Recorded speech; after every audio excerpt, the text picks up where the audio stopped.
행복 클리닉 마음이 웃는다. 하나님을 믿고 복음을 알고 있지만 기쁨이 없고 어두운 밤을 보내는 사람들이 많습니다.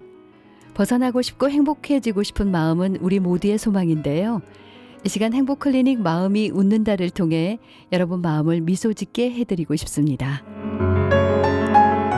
상처받지 않고 끝까지 사랑하기에 저자시고 정신과 전문의이신 윤정 원장님과 함께합니다.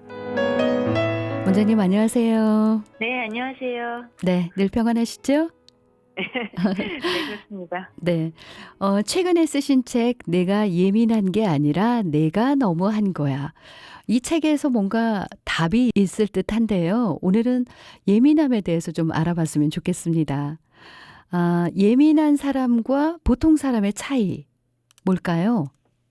네, 제가 먼저 질문을 드리면 예민한 사람이 나쁜 건가요? 라는 질문을 드리고 싶어요. 나쁘진 않은 것 같은데.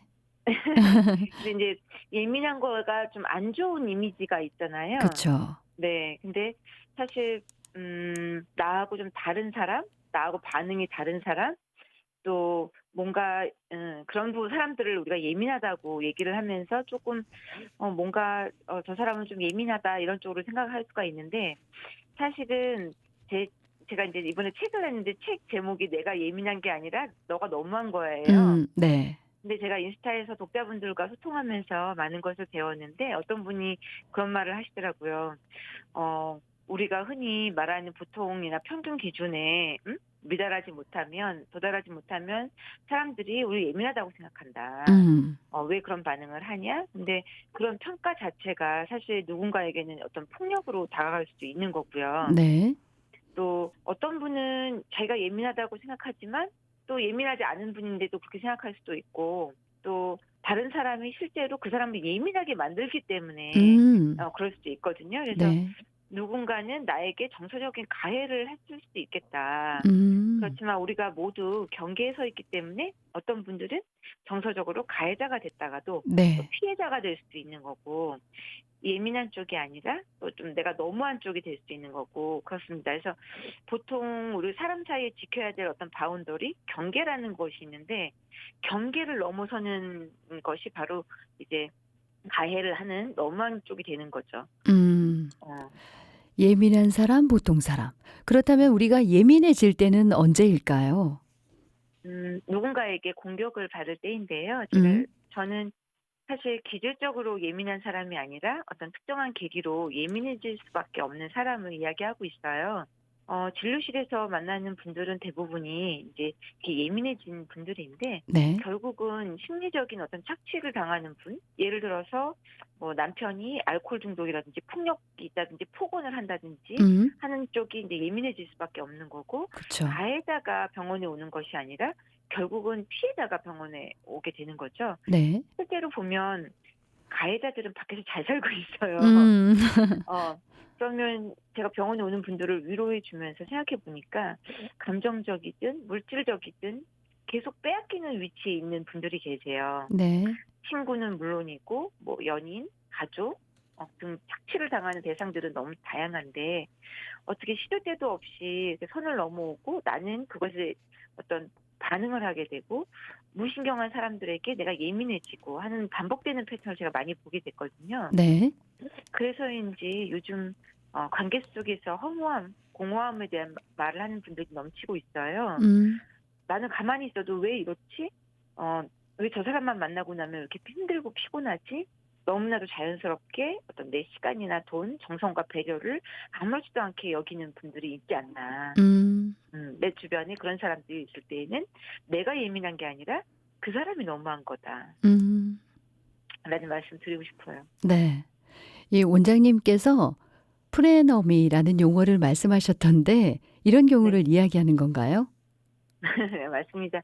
프레너미라는 거는 프렌드의 친구, 그리고 에니미의 적이라는 합성어예요. 네. 실제로 우리가 친구처럼 보이지만 친구인지 적인지 구분이 안 되는 그런 분들 아시죠? 예.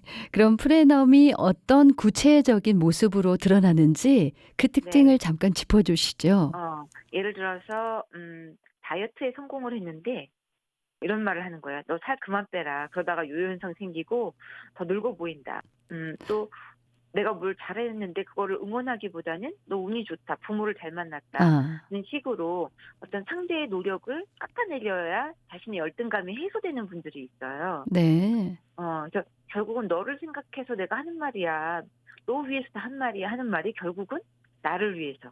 저는 이제 고런 묘한 양면성 그 부분에 대해서 상대를 예민하게 만드는 사람들이다. 아. 예민함이 싫다면 자신의 그런 모습을 좀 짚어봐야 되겠다라고 말씀드리고 싶어요. 네. 주변에 보면 꼭 이런 사람들이 있단 말이에요. 맞습니다.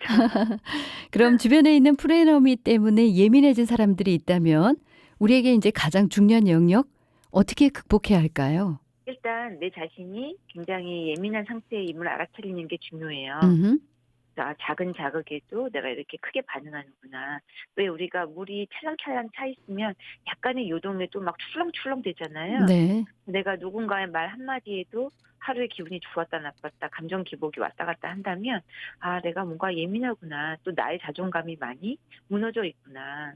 그래서 그런 객관적인 상황을 일단 판단을 하고요. 이를 위해서는 이제 세 가지 마음이 필요한데 나를 그렇게 만드는 어떤 그 특정 상대로부터 내 감정의 영토를 회복해야겠다라는 어떤 단호함. 네. 둘째는 내 기준과 너의 기준은 다르다라는 어떤 음. 냉정함. 사람마다 다 기준이 다른데 "너는 왜 그러냐." 이런 식으로 하면 자존감을 망가뜨리는 거거든요. 또 마지막으로는 아까도 얘기했던 프레너미가 적인지 음. 친구인지 구분할 수 있어야 된다고 그랬는데 실제로 우리가 모호한 관계들이 있거든요. 그쵸.